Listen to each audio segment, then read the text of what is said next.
And welcome everybody to another exciting edition of Animals to the Max. I'm Corbin Maxey, and I am joined by New Jersey's Batman, Joe D'Angeli. Joe, welcome back to the show, man. Corbin, great to be back. Nice to see you again, my friend, I, as always. I feel really lame because I am like, seriously, in my shot, I have this boring potted plant, and behind me, you have bats. Explain what's going on. So we are sitting and transmitting right now in front of our straw-colored fruit bat aviary.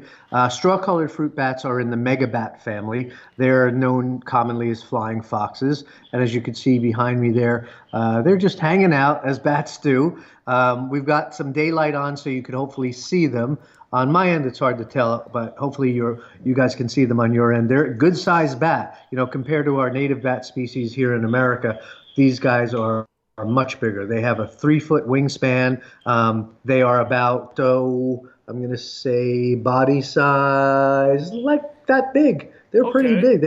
They've got a good size on them, and they're usually pretty active, but now we got some food in there for them, so they're quiet and they're eating, but you'll see them moving around back and forth. Yeah, and I just want to say for listeners, if you are obviously tuning into the show, I'm going to put a link to where you can watch this on YouTube because and by the way, if you are a hardcore fan, you will know that Joe actually came on the show back in season 1. You were episode 45, and Yes. And you had bats behind you, and I'm so happy that we're actually going to put this on YouTube so listeners can see what's going on, and I love it, and all those screeching and all those noises. It's not it's not his computer. It's part of the they're quiet actually right now because they're eating, and that's the only time they're quiet. But when they're waiting to get fed, I'm sure the other aviaries will start picking up the smell because we've only fed the straws. As you heard, the Egyptians will start squeaking. I think we were in front of the Egyptians cage last time. Yep. So today I figured we'd go in front of the straws. They're usually more animated, but of course not today. No, they'll come in and out of frame, I'm sure. Yep, and really quick, and I just want people to know that we are not at your house. You don't have bats as pets. You are a licensed facility in New Jersey. Can you go a little bit more into the Wildlife Education Center, Conservation Correct. Center? Absolutely. So I started working with bats 25 years ago, and at the time I was working, both in the field and also working with bats in captivity. And then recently, in the more recent years, 10 years, we've only been open to the public. So we actually have this great new facility in Garfield, much, much bigger than our old location. We currently house 3 species of Old World or Megacoroptera, flying foxes, fruit bats, and we also have a number of other species. We have all sorts of animals. So we're open to the public. When the public is available again, we'll talk about that later, but we're usually open to the public. And then during the week, I'm out on the road. We take the bats to schools and libraries and nature centers, spoke at the Museum of Natural History, if you remember last time. Yes! When we're still doing it. We're still doing it.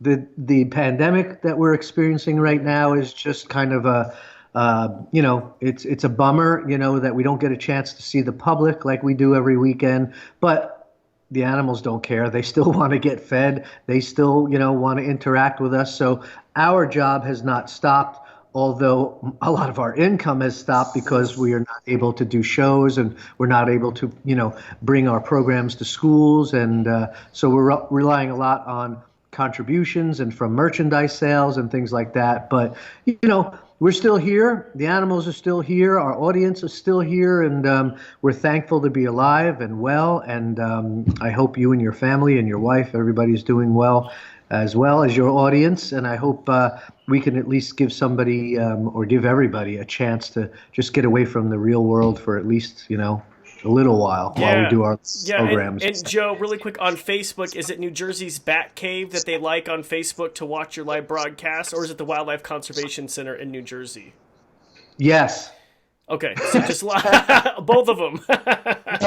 You know what? 2 minutes before literally we came on the air with you, I'm sitting here trying to figure out my Facebook thing. And what I realized is I'm using my personal page almost more than we do the actual Wildlife Center page. So You can find me on Facebook, Joseph D'Angeli. It's D'Angeli,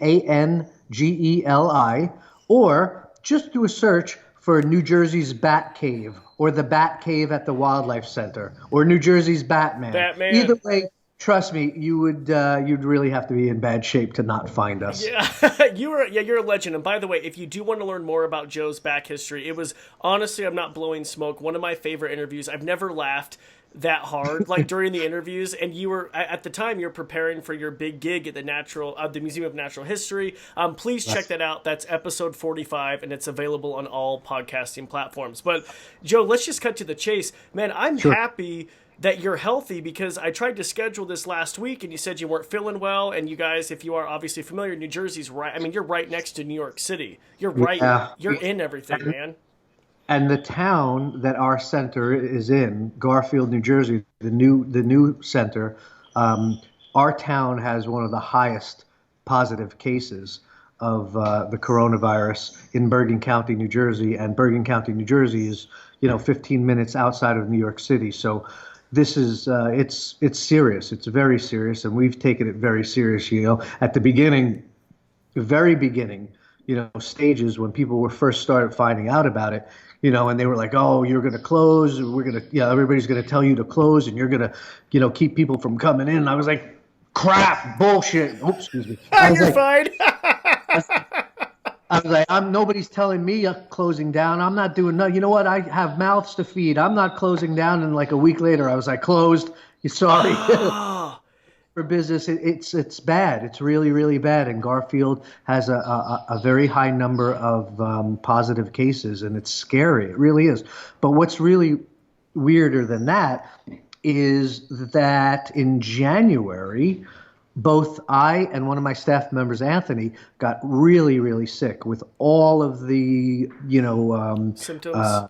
Symptoms. Thank you. I was going to say side effects. All the symptoms of the coronavirus. We had, the shortness of breath, difficulty breathing, fever, body aches, all that stuff. And we just okay, it's cold and flu season. This was way before anybody knew about it, and we flipped it back and forth to each other. And then all of a sudden, you read about it, and then you hear about it, and we were scratching our heads like, I think we had that. But I don't feel 100%, but I don't have a fever, which is great. We had a couple. I don't know if you saw my post yesterday. I had a couple of the little ZooMed digital thermometers for terrariums. The digital thermometers that come with a long wire. So I had the probe in my mouth, and I was taking my temperature with one of those because we didn't have anything else. And I seem to be having a low temperature more than anything. My temperature has been between 96.5 and 97. So I don't have a high fever. I just, listen, you work around animals your whole life. You have allergies, you have asthma, stuff like that plays into your everyday feelings. And like I told my staff and friends and Anthony, I feel like shit every day. So when I wake up and tell you guys I feel great, that's when you have to worry. Now, Joe, do you think, how long did you feel these symptoms? Was it like 2 weeks, a week? You know what's weird? It was like, boom, I got hit first, and I was like, oh, I don't feel well at all. And it was literally like, okay. And then the next day, could you stop? I have a guest tapping me here on the shoulder, trying to get my attention. Just say hi real quick, and then you got to go. Hello. There's Chi-Chi, the famous Chi-Chi. Chi-Chi, look, there you are, right there. Hey, Chi-Chi. And now all of a sudden he's like a deer in the headlights. He's like, now what do I do? And this is a Bengal cat? This is a Bengal cat, yeah. And we'll get to that later. But as far as getting back to the symptoms of what we were feeling, I got, feverish, chills back and forth, body aches, joint aches. I don't remember being nauseous, and I don't even remember. I do remember not being hungry. I remember not eating for like 2 or 3 days, and all of a sudden, a couple of days later, I was almost back to normal. So it was literally in my system, and I felt it for no longer than a week. I don't even think. And then Anthony got it, and he had it less less time than I did. So do I know 100% if that's what it was? No, but it was in January, and apparently it was here in January. We just didn't start hearing about it until a little bit later on, you know? So, Yeah, I was telling you that I was just in New York right before the news really. Well, I think it was kind of circulating. I was there mid-February for the Today Show, really quick, and right. then yeah, and then it just everything hit when I came back, and it was just like, my God, dude. I was taking the subway system. I was all around the city. And I was in the Today Show, which is so many people go in and out of that Oh, studio God. that Sure. and Oh, my God. dude, and I'm talking to my friend now, my friend Nate, who is the Today Show photographer, and he was saying that, man, there's a lot of people on staff who, were subjectable to this because there's so many people going in and out of that studio. It is like a surreal sci-fi movie when you see friends of yours, right across the river, posting pictures outside of their window when it normally looks like an infestation of tiny little ants running back and forth, and there's nobody on the streets, no cabs. I mean, No cabs. I guess there it's wouldn't like be cabs. it's Yeah. so it's so weird, I guess there might still be cabs and Uber and stuff like that, but people are being, most people are starting to really be very, very aware that this is no joke. This is not, well, let's go out and see how it is. No, you got to stay in until this passes. Otherwise, it's going to be even worse. And the numbers coming out of New York are just, horrific. It's really, it's terrible. And it's, obviously it's much more. The numbers are much more coming out of New York because of how, really packed together New York City is. And, people are in touch with one another. There's no social distancing on any regular day in New York City. There are people touching you whether you want them to or not. I'm with you 100%. Exactly. So like, I learned early on in my musical days, I learned about what do you call that? Moshing, being in a mosh pit. And it came into use later on in life as, we traveled throughout Manhattan, and I just would start moshing to keep people away from me and just smashing into them. So now, social distancing, and if that doesn't work, just start moshing. That's all, and people will be forced to get away from you. Yeah, and But I make light of it because you have to try to keep your wits about you, because it's either you deal with it or you panic, and we do not want people panicking. well, at first, I mean, I'll tell you what, when you turn on the news every morning, it would be easy not to panic because it's like, oh my, I mean, it's not, I don't know. I guess you just I have can't do it. you I can't. have I Yeah. have not well, the first couple of days when it first was revealed, Hmm. I would turn on the news because I'm a big news guy. I even listen to 1010 Wins in my car because, quite frankly, I don't even know if there's a radio station anymore that plays good music. You have to get satellite. You have to subscribe now, and I'm old school. I want to put on a button. I want to press a knob and hear my, rock and roll, that, whatever. But I used to listen to 1010 Wins, and I got to be honest with you, you know, as a person who has suffered from anxiety for many years, chronic anxiety, the news, the sensationalistic news, okay, the everyday, local stations are sensationalizing this. They are, putting more fear into us. Now, don't get me wrong. I'm not downplaying this at all. It is nothing to joke about. But I would wake up, put on the TV, and it would just be the worst case scenarios. There would be nothing positive, and I couldn't take it anymore. I was like having panic attacks at night, as are probably 90% of the population. And I finally said to myself, no more TV, no more news, I should say. I'm not listening to the news unless it's Dr. Fauci. That guy is awesome. The little Italian guy that's always standing behind the president, trying to look over his shoulder. He's awesome. And listen to the World Health Organization and the CDC. Both deal with these types of transmitted zoonotic transmitted viruses and pandemics. So listen to Dr. Fauci, what he has to say. listen to the World Health Organization, and listen to the CDC. Don't listen to your local news station. Don't listen to hard copy. Don't listen to, like the people that love to get ratings out of fear. I think it's terrible. I think they should be drummed out of the journalism business, because there is responsible journalism and then there is, sensationalistic crap. And you know what? It's the crap that I don't want to hear. I want to hear the facts. If you tell me the facts, then I can deal with it. If Dr. Fauci says, you know what? We got to stay locked down in our houses and avoid contact with people for the next 3 months, and I promise you, things are going to be better. I want to know that. I don't want to know that, you know what, this could potentially be another black plague. I don't want to hear. I mean, I'm not laughing, but yeah, like it's not. No, I agree. They're saying everything but that, And the one thing I have to say, in all seriousness, because I love to joke around. I usually can't go a sentence without making somebody laugh. But in all actuality, in all seriousness, through this whole pandemic, there's one person that I have to thank, and that's Joe Exotic.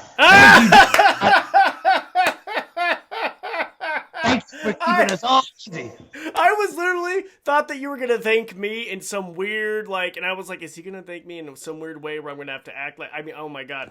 Joe, you hit the nail on the head. I will thank you later, but more importantly, Joe Exotic. The one person, the one of many people in that series that has kept my mind off of the real insanity in the world is this series that everybody's talking about. And I don't even know what to say about it except thank you, Joe. I just heard they're releasing at least one more episode, and it's going to be, I think, next week. No. And then they're going to come up with more, because there's so much of that story to be told. I mean, I personally knew some of the players, and I was like, oh, this is serious. It just got real serious, and it's going to definitely, and for good reason, it's going to definitely, put a big dent, and eventually going to stop this, big tiger trade and keeping big cats as pets. I'm not going to be a hypocrite and tell people they shouldn't have animal companions, but there are certain animals that make great companions for you at home. Tigers are not one of them.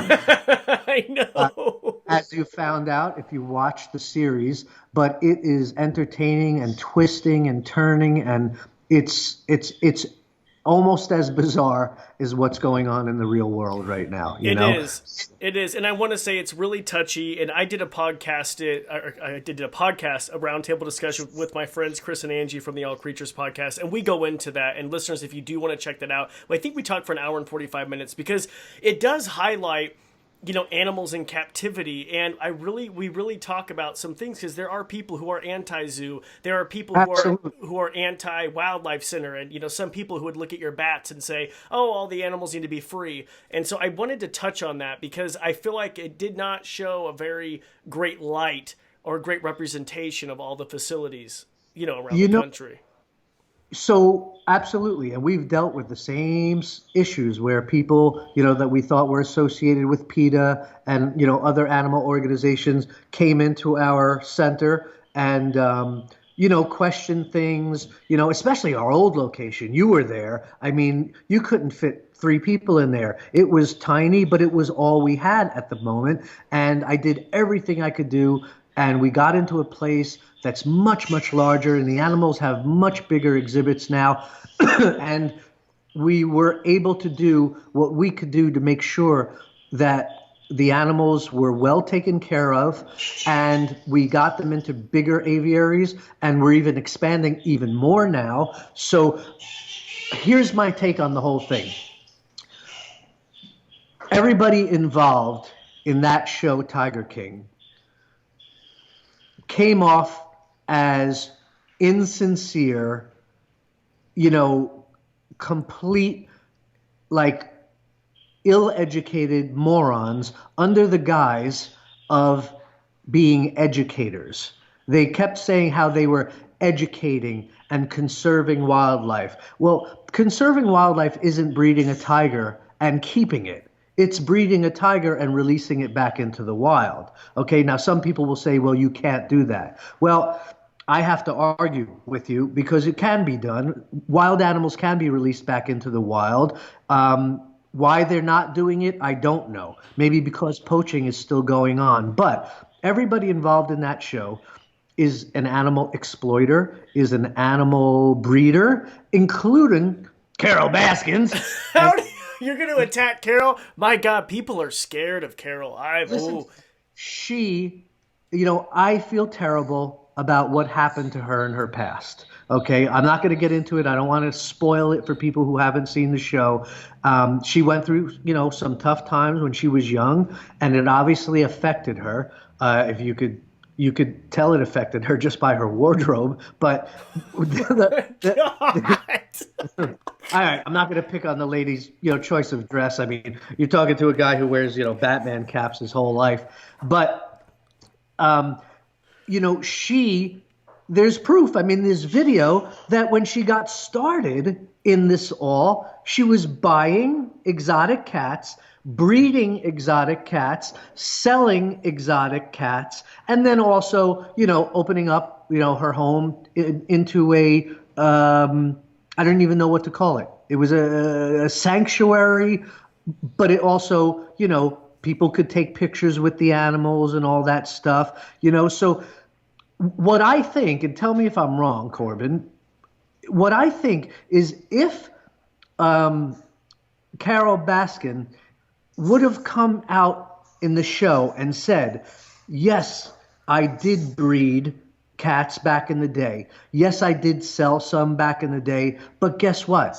I realized that was wrong. And now my center is dedicated to ending big cats in captivity and giving the ones that need a sanctuary a sanctuary. I admit I was wrong. I grew up. I am sorry for what I did, and I think that would have been it. Well, hold on, Joe. I have to say though, because you and I both have done, and I remember a really funny story which I want you to actually retell for people who have not listened to it in episode 45. But Joe, we all know with TV, you could talk, and I mean, it's up to the production company and the producers. So I guarantee you, and I'm not sticking up for Carol, I'm trying to be Switzerland on this, but I'm sure at some point that she mentioned something about how she changed her ways. I actually had someone who still works with Carol reach out to me on Instagram and say, listen, Carol's the sweetest person, and she has recognized her ways that, they were wrong, and she's seen the light, and now she wants to dedicate her life to, cat rescue. And it's the way I think Netflix made the documentary. It's compelling. There's twists, there's turns. And even you, I mean, you've done documentaries before where wasn't there a show where they hand you a script? Oh yeah. They said, no, I was like, listen, just let me know what you want to talk about. Oh no, don't worry, we're going to send you a script. I'm like, what? Well, this is supposed to be an interview. What kind of interview has a script? But listen. There's so many twists and turns, Corbin. It's not just the fact that she sold cats and made videos on how to care for wild cats, big cats in captivity. But we're also forgetting one major component. And again, I don't want this to be, spoiler. But her husband did disappear. Okay. So, you got a lot of stuff under one roof. And by the way, just for the record, when O.J. Simpson is making fun of you on Instagram, you are in bad shape. Oh, I'm with you too, because he came out and said Carol fed her husband to the tigers. He came out and was like, yeah. So when O.J. saying that you're guilty, wait, what? You need to do like a check, and I mean, yeah. When O.J. is not on your side, you might want to move or switch careers or something.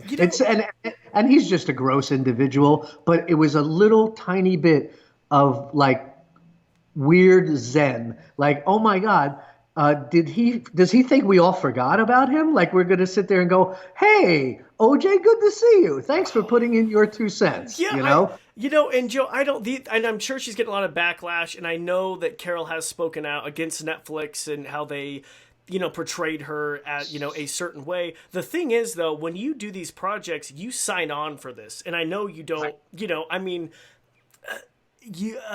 you sign a deal, you literally sign your life away to these. I mean, they could manipulate it any way you want. That's why it's so.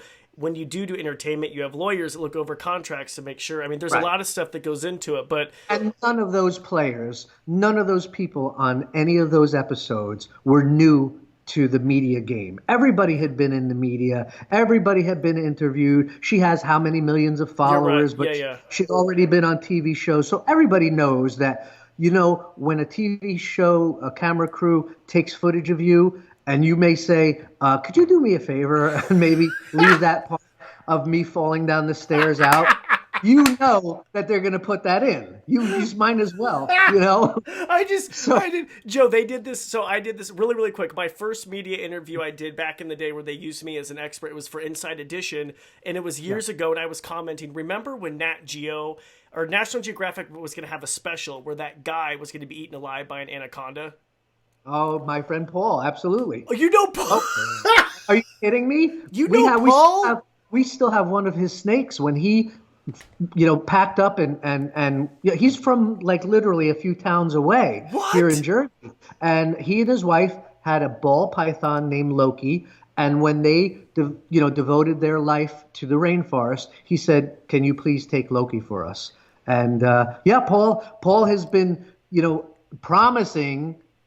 And I'm calling him out right now. Paul Rosalie, you promised to come on our program. Well, we don't have a program. We just have a location. But he promised to appear here and do a book signing. By the way, his book, I think it's called Mother of God, because that's the name of the area in the rainforest where he goes mostly, Madre de Dios. And I think Mother of God is the name of his book. It is amazing. It's an amazing read. He's an amazing guy. And contrary to the whole stunt of getting swallowed by an anaconda, he does amazing work in the rainforest. He even said, "I did that stunt to get people to tune in, but because if you tuned in between the commercials, like in the commercials were like pro rainforest activism commercials." And he said, "I did that show just to get people to watch the show and understand how bad the rainforest is in danger of being almost extinct in certain areas." I've known Paul for many, many years, but I didn't mean to cut you off. So go ahead. No, you're fine. I just remember they were like, "What's your opinion?" I was like, "This is ridiculous." And then I was like, but he was using it just like any good journalist will use a stunt to further their career. I mean, for God's sakes, Evel Knievel tried to jump over the Snake River Canyon. Here. He's my hero. That's by you, right? Right by us. We literally crossed the bridge over in Twin Falls, Idaho. It's 2.5 hours away. And every time we cross the bridge, my wife is like, "I cannot believe Evel Knievel did this."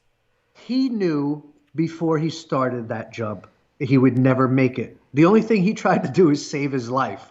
But he knew that by just attempting it, everybody in the world was going to tune in. And that's what happened. And he was my hero. So Paul did something silly. We all knew the anaconda. Anybody in the animal field knew that no anaconda is big enough to swallow a human being. We're all aware of it. We've seen the stories. We've seen the alleged photographs. But as far as what I know, physiologically, I don't think there's a snake big enough that can swallow or get past our shoulders. I would totally disagree with you on that. I think there are exceptions. Yes, but I think it is very, very rare. I think it's something super, super rare. And the ones that you see the photos of people on the internet, that's totally faked. That's totally faked.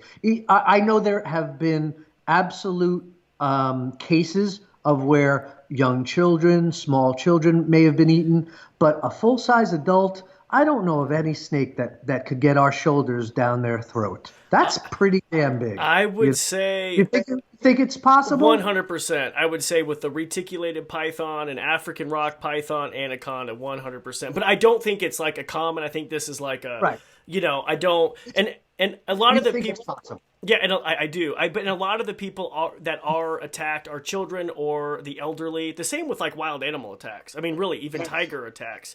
It is incredibly rare. But no, back on to how the media because I was doing this interview for Inside Edition when Paul was being eaten by the anaconda, and I was like, this is ridiculous. And then I told the producer, I was like, wait, can you not say that? Because I really don't want to make Nat Geo mad because I really am trying. And they're like, and then sure enough, I tune in and it's like, this is ridiculous. And that's all they took of me. On the commercial. No, Coming seriously. up, this is ridiculous. Seriously. Nat Geo's ridiculous. And I'm sitting there, I was like, this is ridiculous. And then they and that's like all they use. But yeah, so that was like a long story. I know we like both intercepted. But yes, the media can misinterpret, anything you really do. So and she had to know going in there. I mean, if you just go on YouTube now and search Tiger King, you'll see all the stuff that was related to anything having to do with that program, including, the original producer that turned into a crackhead that had all of his video stuff burned down. He's a that guy. crackhead now? I didn't know that. I mean, it makes sense. I mean, obviously looking at him. You mean he does drugs? Did you just assume everybody in the big cat field and in Florida had no teeth? Come on, it had to be with something. I was thinking meth, not crack. But anyway, that would be my crack meth. I'm not sure there's a difference, but I also am sure that they probably didn't turn either one of them down. No, and there's a whole series on him and what happened to him and how he fell into the drug addiction. You have to see. Did you see the pictures of him when he was on Inside Edition? No. With what's his name? That famous political. What's his name? He's got his own show like Fox News. That political guy, older gentleman. I can't remember not his Anderson name. Cooper because he's on CNN. He's not Fox. No, not him. The guy. He was one of the guys that was Bill accused. O'Reilly.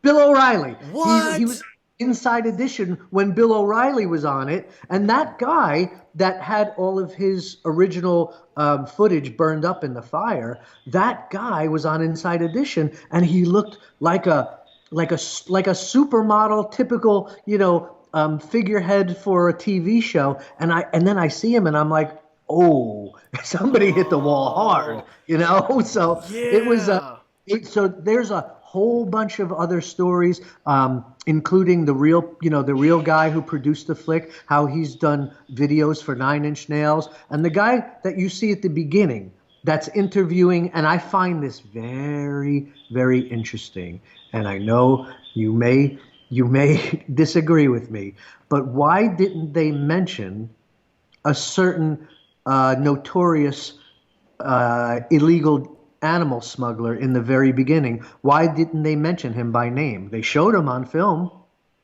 Oh.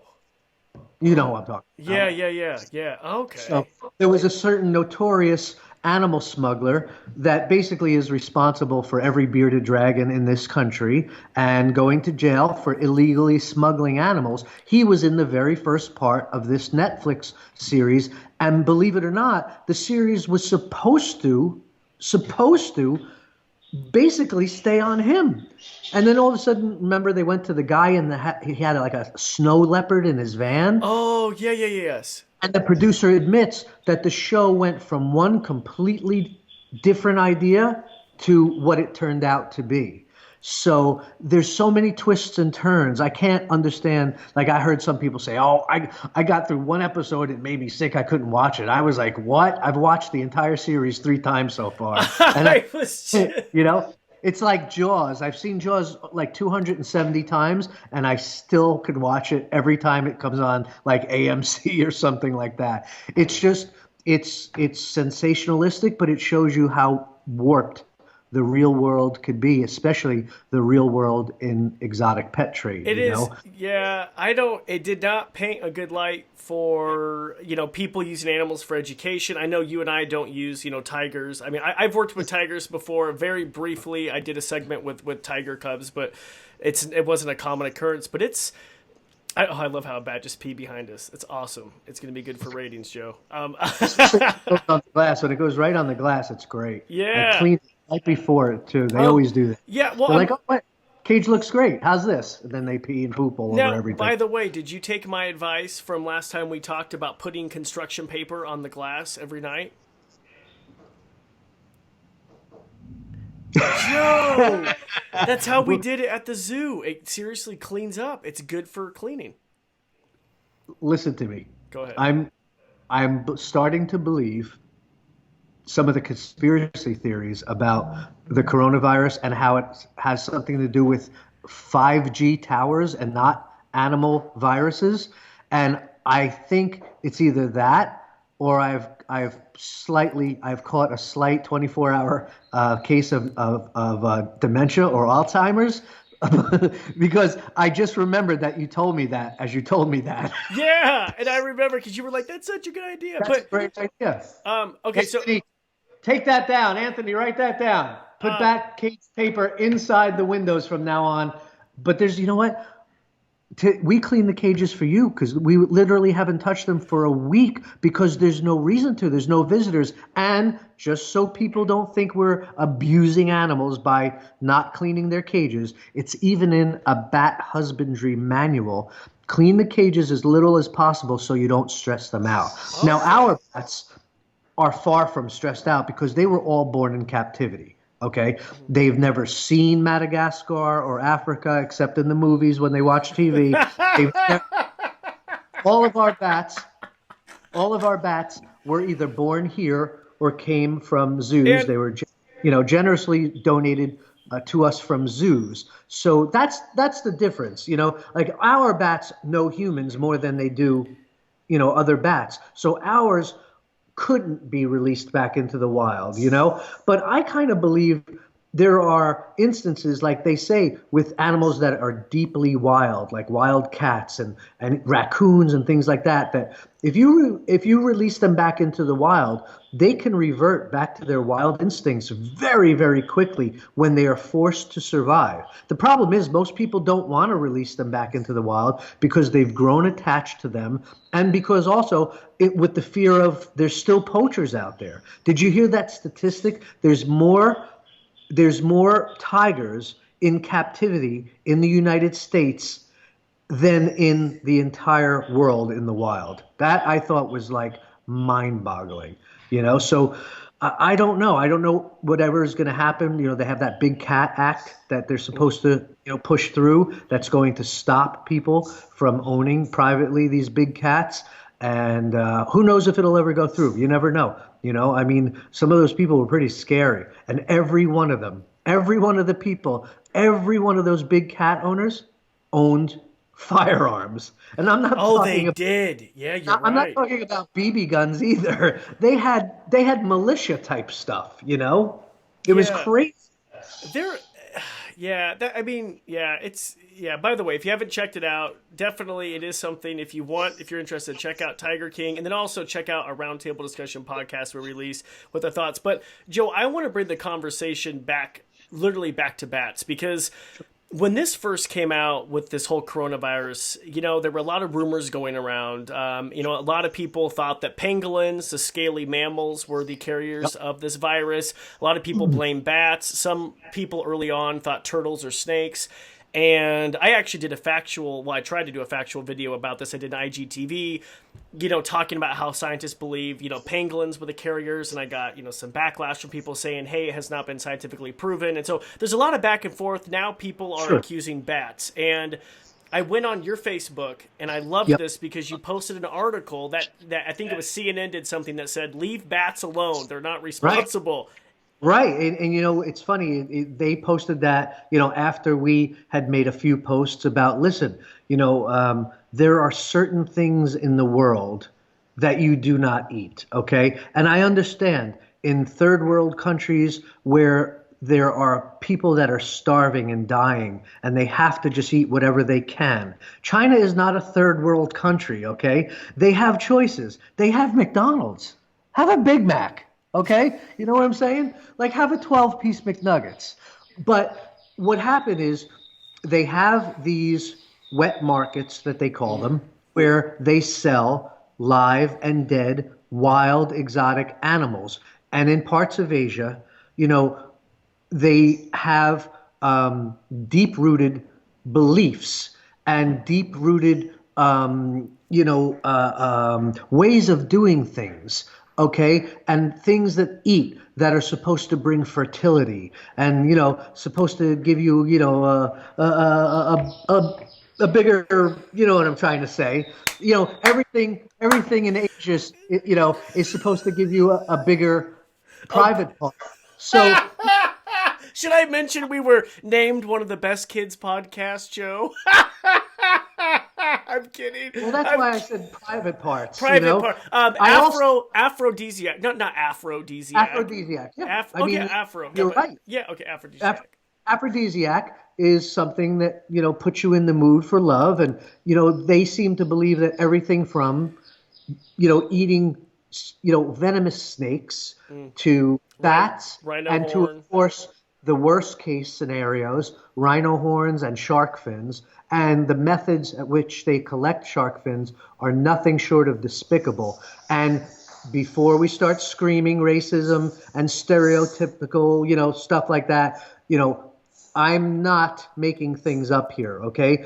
Asia has been the country where most of the numbers of pandemic diseases, especially zoonotic viruses, have come from. So I'm not, please, I am far from being a racist here. I'm telling you the facts. And speaking of which, another thing, if you want to watch something and you're not the anxious type, because I know a lot of people like me with anxiety, they don't like to watch things about what's going on. But then you have the other side of people that do want to be informed. And let me tell you this, and I think it's also on Netflix. I don't know if you've seen it, Corbin, but what an absolutely amazing documentary series called Pandemic. I don't know if you've watched it yet. I haven't yet. Let me tell you something. Watch the first couple of episodes. It will include bats. It will tell you the exact situation about bats and how they were, attached to Ebola and also SARS and the coronavirus outbreak. And also, they were attached to primates. And this goes to show you that people like myself that were studying the larger megabats for so long believed that megabats, the larger flying foxes, are more closely related to primates, monkeys, apes, and human beings, which is why the jump from the host to another host animal and to humans happens on occasion. And when it does, boom, here's what we have now. There was bats being sold in the wet markets in China, in this Wuhan section of China. There were pangolins next to them. The tables are disgusting. They are covered in blood, feces, and urine. The cages are on top of one another, and they are dripping blood and feces and urine onto one another. And then people take these animals home and chop them up and make food out of them. And then, of course, if it is an animal that is capable of carrying zoonotic disease, a disease that is transferable to humans, there's where you get your next pandemic We from. have to stop this. Not only is it unsanitary and this has caused this global health problem, but it's just when you look at the way the animals are treated. I mean, I'm just like, when you look from an animal welfare standpoint, and people online, I was reading, National Geographic posted something where people were horrified and I have not seen the videos. I literally can't watch them, but of bats being boiled alive in soups, and it's like. Yeah.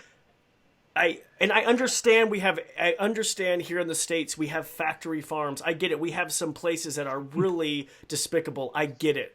And I know I know that there are a lot of other places, but it's just the way that some of these exotic species, it's so heartbreaking, and it's just Because what happens, the next thing is, and I get this sometimes, not all the time, but I get people that come in that are vegan or vegetarian, and they say, "How could you eat meat and call yourself a conservationist?" And I'm like, I don't have an exact answer, except I was raised by a family. You know, Italians, we love everything. We love our food. We love cooking.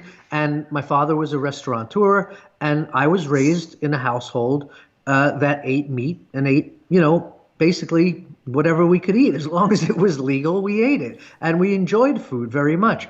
So I don't have an answer to that. But there are a lot of people that'll scream you're a hypocrite if you say you're a conservationist, but you eat meat. And I'm like, well, until they pull the plug on serving meat, it is legal. There are slaughterhouses. They claim to do it humanely or as humanely as possible. I don't know what to say about that. And maybe it is a little bit hypocritical. I will tell you this. If I was forced tomorrow, if there was no more ShopRites or no more Walmarts or anything that had meat or, served any kind of, carnivorous food, if I was forced to hunt for food, I would probably join the ranks of vegetarians and the vegans because I couldn't kill an animal for myself. But Joe, here's the difference, though. I mean, yes, and I also eat meat too. We try to get it sustainably. Sure. But here's the difference, though. We're not eating endangered species, and a lot of the animals found in these wet markets or wildlife markets are endangered species, or they're threatened, or they're illegal. Totally right. All flying foxes are protected by the CITES Treaty. Pangolins are one of the most endangered animals in the world and the most protected. And there they are making, stew out of them. I mean, what is it? So, I'm not laughing. I'm sorry. I don't mean to laugh. It sucks. Pangolin stew sounds funny, I know, but it's it's the truth. It's true, and though. Yeah. It's we have the United Nations for a reason. It's so that we can all come together as one planet and figure out what's best for our planet. Okay, so every country has a delegate or several delegates, and they try to figure out what's best for this world. And one of those things that needs to be discussed is this, horrific practice of these wet markets and eating these, regulated animals. Excuse me. You're fine. Every time you cough, don't you feel like you have to apologize now? I know. No, I know. When I'm happy that I'm on Skype, to be honest with you. You know what? I start sneezing and I feel like I have to go to confessional. It's like I'm around 100 animals here, okay? I deserve a cough or a sneeze, every once in a while. And I'm waiting for somebody to come out and be like, social distancing, put your mouth in your elbow, I'm going to keep this in. I think it's a funny part of the show.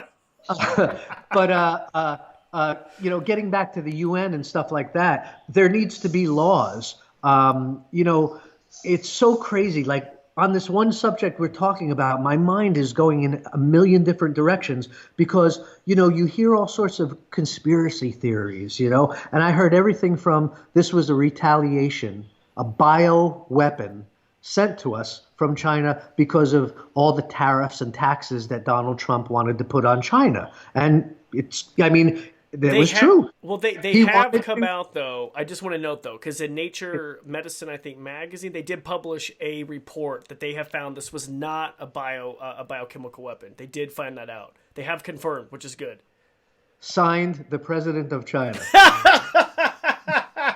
I think they were they Chinese scientists? Oh my God. I'm so sorry. Any of your Chinese listeners, I want to tell you how much I love your country and I love your culture, and they have, the most beautiful people in the world. So please don't think I'm anti-China. And, Joe, I just want them to realize that, this is putting the world in jeopardy, and, most of the Chinese people are wonderful, incredibly intelligent, well-educated people, and they need to teach the people that are doing this and buying this and eating these items that this is, as you can see, something that could be a potential end to our species. Now, and Joe, and I just want to say that this is not all of China. I mean, in some of the more established cities, people don't eat animals like this. It's just certain parts of this country. No, you're And right. yeah, I But mean, I've even seen, how about those videos you've seen of, the places in Japan and China where they skewer a live little octopus on a stick and then eat it while it's wiggling around. Like, uh, are you kidding me with that? And I mean, and that's not hearsay. It's not an internet rumor. You can see yeah. it. Like, and you know that other big dope. And I'll call anybody out that I want to by name, and I don't care if you post it or not. That other big dope made a living out of this. That Andrew Zimmer guy Oh, from that what was the name of that TV show where he bizarre went foods. Bizarre Foods, where he went around and he basically, went to places for entertainment purposes and for his ratings, and went to places where people eat this kind of Yeah, stuff. I don't. And then he just recently went on an interview and tried to he tried to justify his job and what he was doing. And I'm like, that's a load of crap, bro, because you took part in it too in a lot of the episodes, you Yeah, know? and I 100% agree with And you. I think he encouraged it. And look, societies like China and certain parts, localities, they do have their old traditions and their old way of doing things. But we have to also educate them that, okay, this may be your way of doing things, but it is dangerous to the human race. You cannot eat certain things that carry diseases that can be transmitted to us. I mean, look, we know that eating chicken, you can get salmonella. So, they might say, well, then you have to stop eating salmonella. But, where does it all end? Chickens are raised. They're not endangered species the last time I checked. It's the endangered species and the animals that are vectors for human zoonotic disease, that ones that we really have to put an end to eating, especially the endangered species. But and China and Japan have not been necessarily known for playing by the rules when it comes to, harvesting animals. No, You know, not at all. And Joe, I want to say that article on CNN is saying don't blame the bats because it's like in a perfect world, I mean, bats would never be around humans. I mean, but with habitat destruction, with putting right. them in these wet markets where they're in these awful conditions and they are interacting with animals they never would interact with in the wild ever. Nope. That's what happened. So we caused it. We wouldn't come in contact with them either if we didn't take away so much of their natural habitat. You hit it right on the head. The other thing is, we all have virus in us. Humans have virus, animals have virus, and you can't blame the bat. It's just a natural occurring thing. They don't die off from it, and we don't die off from the common flu usually, as long as we're healthy. But we do have to take the blame for, treating them the way they do in the wet markets, and also for eating them. So it is not the bat's fault, but it's such a shame because, we took such a bunch of steps forward, and all those lovely, cute, adorable videos on Facebook of the baby flying foxes wrapped up in the blankets with the little baby bottle nipple in their mouth, being raised by these fantastic people in Australia, saving the flying foxes from those devastating fires. Some flying foxes lost an entire, species. It was just horrible, but we were making such strides forward. And then to have this, was like getting kicked back 20 steps. But the one thing I learned is days after they announced how it happened, our phone was ringing off the hook. We are having visitors in until I had to physically say, all right, everybody, we have to close up. I'm so sorry. We just don't want to chance it. And not only do we not want to chance getting you sick, we don't want to chance our animals getting sick either, So, don't forget, these animals can get diseases from us. So we have to care about them as much as we care about the public that comes through our doors. Are are Did you get that one? Yeah, are you, I'm just trying, it's so easy to get nervous. And I know that like, and I would even just, my wife and I talking, because we both have businesses where we rely on, people, and, we have a wine tour business that relies on tourism, and I work with animals, and I, do educational outreach shows, and that's been cut. And I know we're all going in it together. I mean, are you nervous at all? Or do you think it's just like, I mean, what are your thoughts on that? Because you have an education center where people come and you rely on people visiting. You rely on admission tickets. So, so don't forget what happened here in New Jersey last year. In New Jersey, Nosey's Law was passed. So we almost became history when Nosey's Law was What passed, but is they what is rewrote. what is So Nosey's Nosey's laws for Law someone who doesn't know? Nosey's Law was actually named after a famous elephant, Nosey, that was taken from, I believe, a circus. I don't know which one, so I don't want to say which circus, and put into these, terrible, terrible conditions in, private ownership, and was just, just a horrific sight. Even to this day, I hate that circuses used elephants and camels and all that stuff. I was so against it from even when I was a child. And I never liked the elephant rides or the camel rides or any of that stuff. But Nosy was an elephant, and they came up with this law in New Jersey. Governor Murphy passed a law that basically stated that there will be no more circuses coming into New Jersey. There will be no traveling circuses with animals for entertainment purposes, which means for you to ride on, for you to laugh at, for you to giggle at. Nosy's Law prohibits that. And I'll be honest with you, I stand behind it. But at first we did not, because the way it was originally worded by the congressperson or the senator, whoever started it, the way it first was worded, it was worded is like every exotic animal would be prohibited from traveling into or within the state of New Jersey, which, let me explain to you, would it have made it illegal for you to take your pet bearded dragon to the veterinarian? So they had to reword it. So I'm part of an organization called the Nature Program Cooperative, which is a big group of all the local nature centers and local zoos, and we all get together and we talk to the legislators that are writing these laws, and we say, hey, listen, we agree with you on the whole elephant thing, that we don't want to see elephants in chains. We don't want to see elephants getting hit by whips to make them do tricks. We don't want to see camels being ridden on for your entertainment. But you have to understand the way you worded it would stop our businesses and would not, a zoo could not take an animal and go on the Tonight Show or go on, a program in your state or, in any other state. So it would have put a stop to our business, absolutely. But it also would have put a stop to Turtleback Zoo. It would have put a stop to the Bergen County Van Saun Zoo. Great people, all of them doing wonderful things. So they did rewrite the law and passed it through. But it exempted legitimate places of education and conservation, which we luckily fell into. So we were very fortunate, and I am thankful that we're a part of this cooperative. And the other ways of going about it are getting accredited, by a zoological group like the AZA or the AAZK, the American Association of Zookeepers. Anything that gives you credit.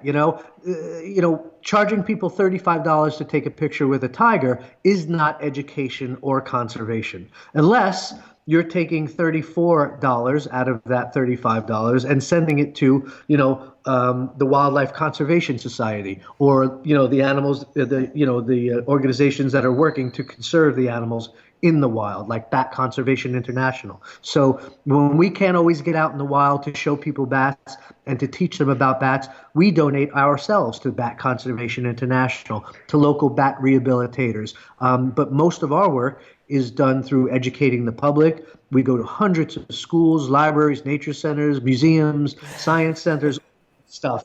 It's endless. But here's something interesting. Think about this one. Let this one roll around in your head all night, Corbin, because I know you love animals as much as I do. And everybody out there, think about this one too, because I'm in the tri-state area, and New York, New Jersey, Connecticut, we have a lot of casinos and things like that. So we passed Nosey's Law through, so you can't ride an elephant for entertainment, and you can't, pose with a tiger. You can't even handle potentially dangerous species in New Jersey. You can't take pictures with them. You can't feed them. So we have to do things like give people, a piece of fruit on a stick so that they can stick it through the bars of the cage and the bats will gently take it. And people love interacting with them that way. And I love it too. And it's great because, like I said, all of our bats are born in captivity. There's zero chance of any illness like, what we're seeing out there. But here's an interesting thought. Wrap this one around your head.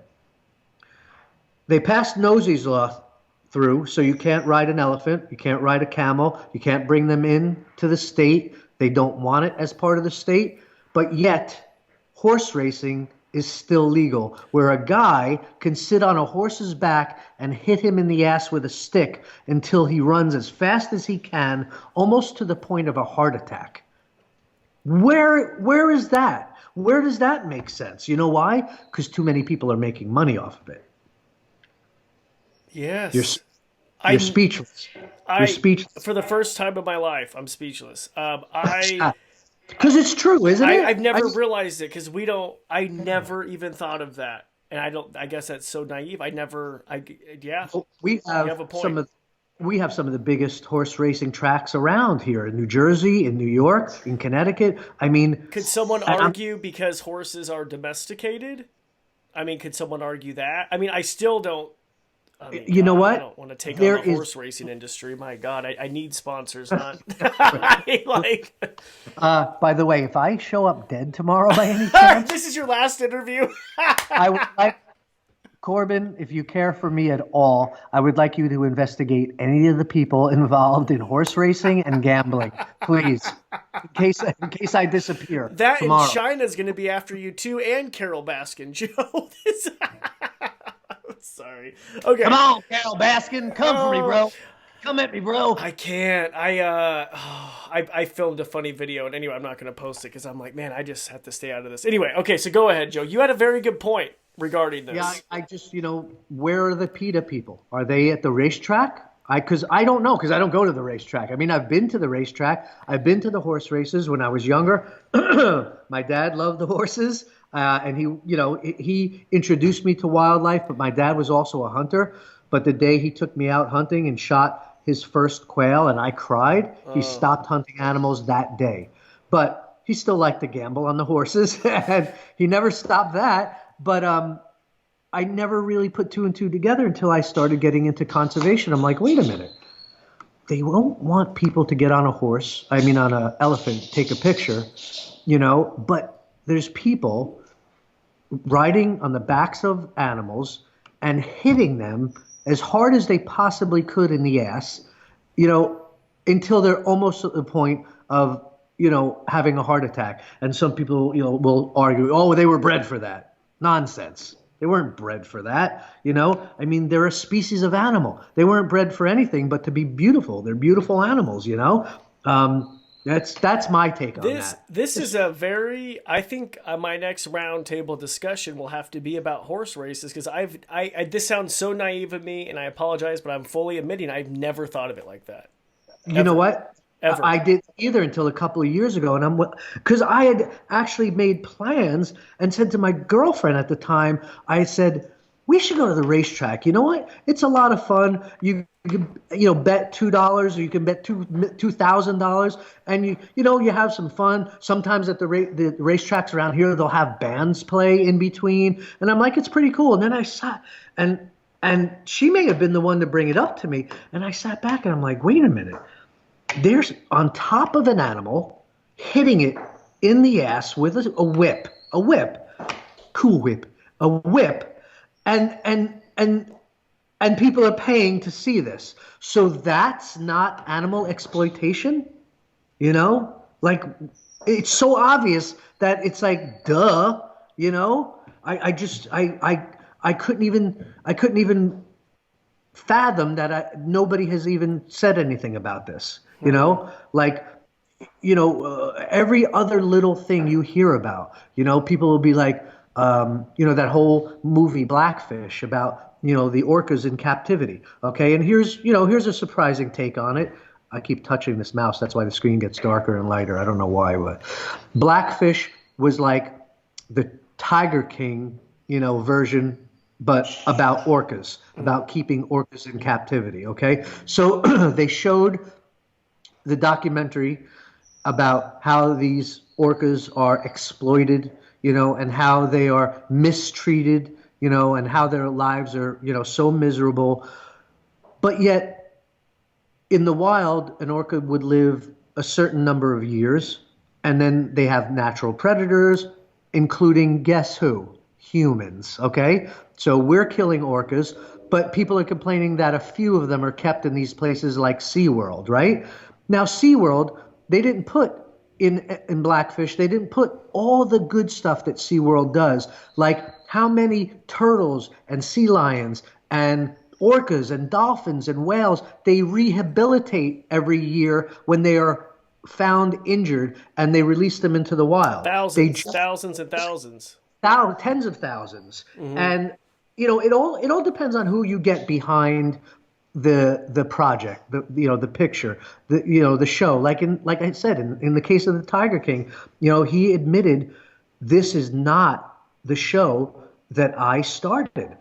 The show that I started was on this smuggler, this reptile smuggler, this notorious reptile smuggler, and the next thing I know, I'm involved in a murder mystery where a human has disappeared, a woman's raising tigers, people are claiming all sorts of things, and he's like, it went from one thing to a complete other thing. And I think Blackfish was kind of like that too, where they just wanted you to think that all whales in captivity and all dolphins and sharks, they're all so mistreated, Listen, these guys, they have these beautiful pools, and granted, it's not the ocean. I understand it's not as big as the ocean, but it's real ocean water being continuously pumped in. They're being fed like kings. There may be the exception where an occasional keeper has maybe mistreated them or abused them. I'm not denying that. But in general, I think SeaWorld and places like that have done so much for conservation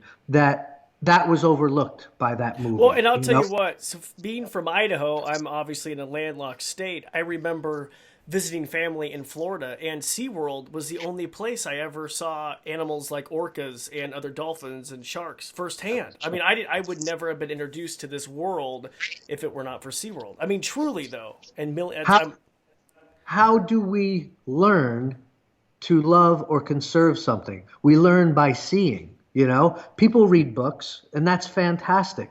But I wasn't nearly as blown away by the first time I saw a bat live. I was like, what?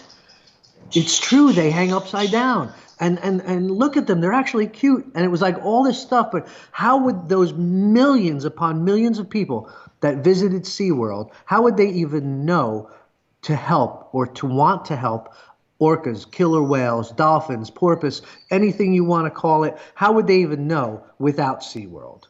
So that's my position on it.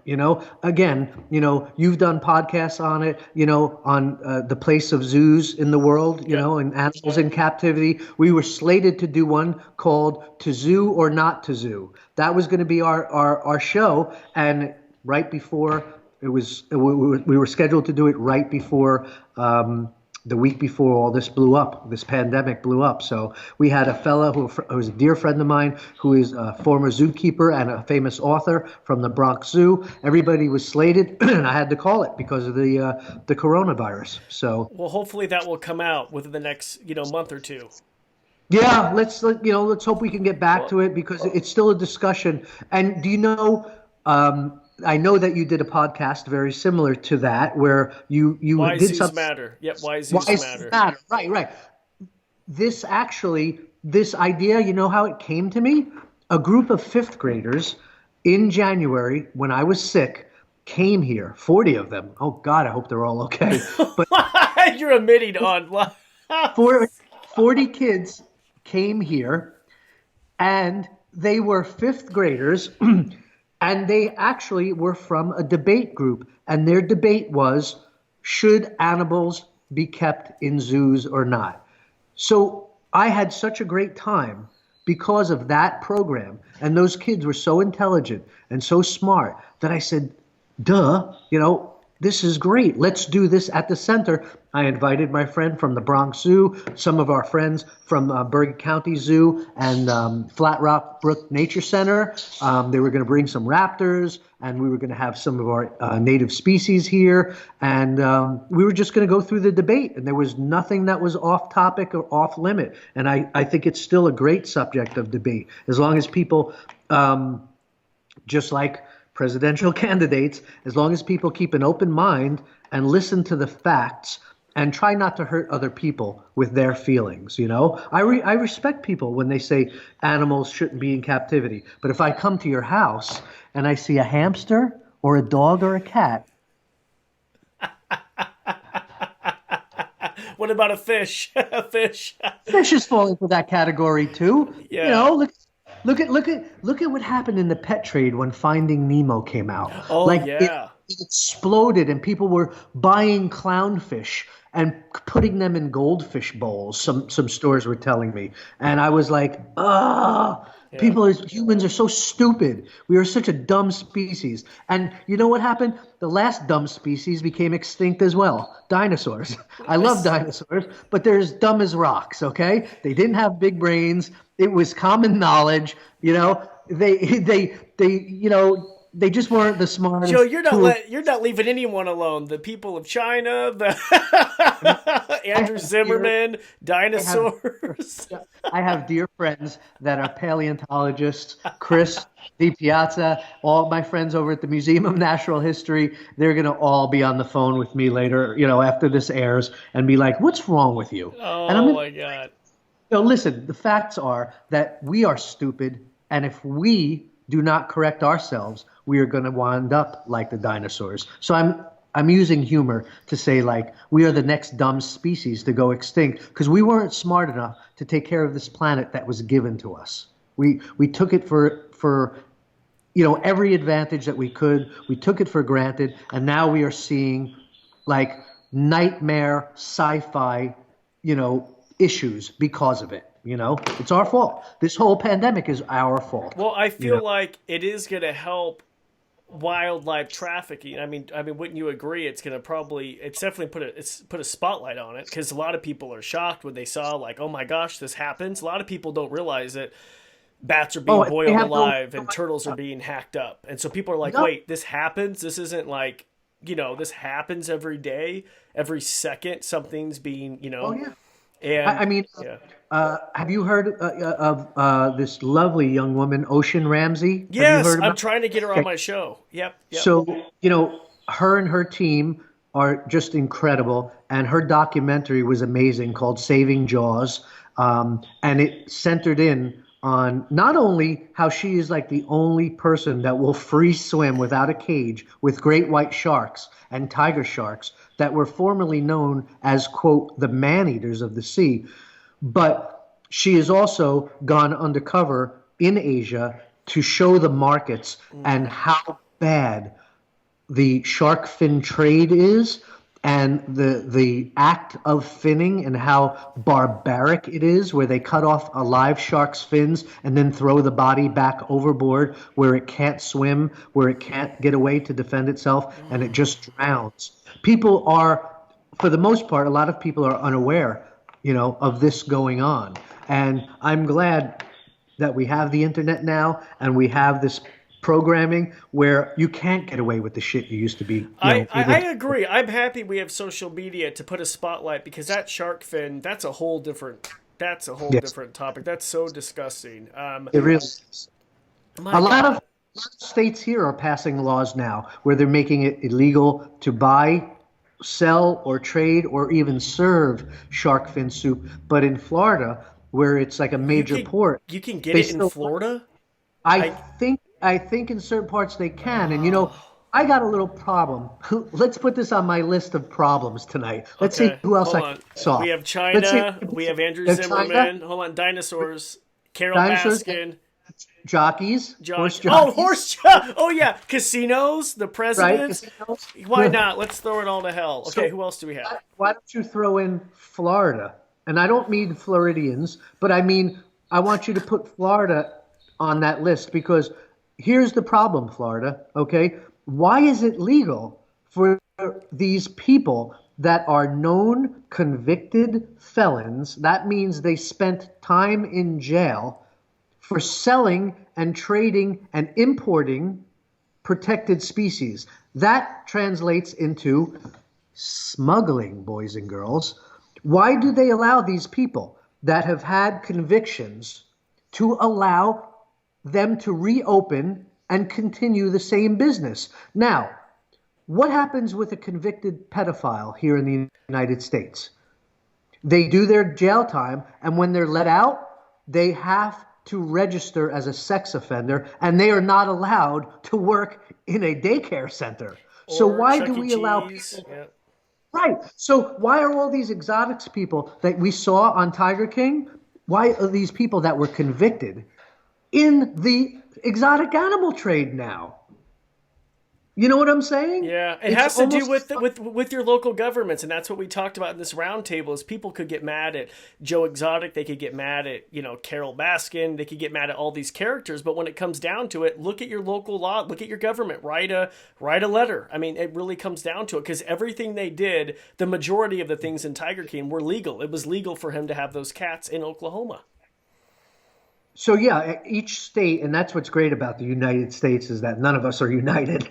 So when they call our country the United States, but we can't have venomous snakes. But if you travel over the border to Pennsylvania, you can buy it like you're buying an ice cream cone, or you can buy. My friend told me the other day we were talking about the Tiger King show, and my friend's from Pennsylvania, and I was like, he told me he had an AK-47, and I was like, what? And he's like, yeah, he's like, amongst other things. And I said, so, all right, so, I mean, what do? You just go in? And he goes, no, no, you have to have a waiting period like you guys. And I'm like, I'm like, so in New Jersey, I think the waiting period is like 30 or 60 or 90 days. I don't know what it is, but we have a waiting period after you fill out your forms and have a background check. And I'm like, so what is it? What's the waiting period in Pennsylvania? 30, 60, 90? He goes, no, it's like 10 or 20. I'm like, days? He goes, no, minutes. You wait at Oh, the counter, they run a background check on you, and if it comes up clean, you got your gun. And I'm not kidding. So it's the same thing with exotic animals. You can go across state lines and get yourself a cobra if you want, in Pennsylvania at these shows, just like you can go to Ohio and buy a tiger. And the thing is, we either have to come together with our laws as a country, or it's just going to be absolute mayhem. And that's what you're seeing, absolute mayhem. We all agree that it's a good idea to have a tiger on your property, or we all agree that it's not a good idea. And I do understand that everybody clings to, the Constitution, as far as guns and as far as your rights and all that stuff. But things have changed so drastically from the time the Constitution was drafted. Do you think when the Constitution was drafted, do you think they knew that we would have guns that could fire hundreds of rounds per second? So things change. And I'm a guy that says, yes, we should have the right to bear arms and to arm ourselves. But you have to, at some point, say, okay, but what really makes sense? Do I need a gun that's going to fire off 300 rounds in a second, that could kill, so many people? So we have to keep conversations open. We have to make laws that make sense. And I don't know how the exotic animal trade and the gun trade went hand in hand, but everybody in that damn documentary had a firearm, and they weren't even concealing it. It was right on their side. One yeah. guy, that big doofus, slept with it under his pillow, he said, or under his mattress. Bhagavan. That guy, he was the most ridiculous out of all of them. Put him on my list too. Put him Okay, on my list. Joe. Doc, Thank you. Doc Bhagavan. Doug Bhagavan, thank you so much for coming on. We're well past an hour. You Seriously, got some editing to do, buddy. You got some serious I'm editing not to do. taking anything out. I want to keep this raw. I think it's good. I think we touched on a lot of points, and I really appreciate your insight. And I want to say I appreciate what you do, bringing bats to schools and to libraries and spreading a very education and a conservation message, because people like you are needed, and I really sincerely thank you for doing that, because you're putting out a good word for bats, and they need a good PR. I mean, my God, now more than More ever. than ever. Yeah, again, it's like, I have had people, come past our center or come through one of my programs and make a face and be like, ew. And I'm like, thank you. It's because of ignorance of like people like you that I actually have a career, and I am living. Thank you. Thank you for being ignorant. That's going to be on the back of our next T-shirts, by the way. I'm buying Thanks it. for your ignorance. Thanks for your ignorance. Awesome, Joe. Well, thank you so much. And I will put the links in the podcast notes where people can find your information for Facebook, and also your website. And if you are in the area, in the New York area, definitely go visit the Wildlife Conservation Center. And Joe, next time I'm in New York, I really want to try to make it out to you guys. Absolutely. I hope so, my friend. And I hope it will be in the very, very near future. And I wish you and all your listeners well, stay healthy, stay informed, and, stay cool. And thank you again for having us. All right. Thank you so much. Bye, Joe. All right. Take care.